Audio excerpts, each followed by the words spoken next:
my video of my house in Alaska with the GenStone Kenai product on the side, and I thought I'd give you a little video tour. We've had it on about a year now, and I thought I'd walk you around and show it to you. Lots of angles, nooks and crannies. GenStone product was really easy to put on, easy to work with, but high quality.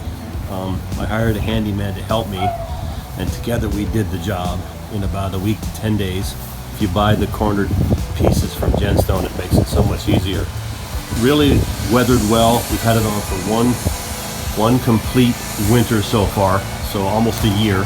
We decided to go up a little bit above the bottom of the window and use the ledger stone, which I think added a nice touch.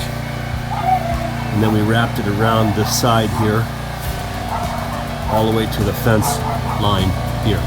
It dramatically changed the look of our house, and lots of compliments from neighbors, and I think it really upped the value of our house. It gets a lot more attention than it used to. So that's my home.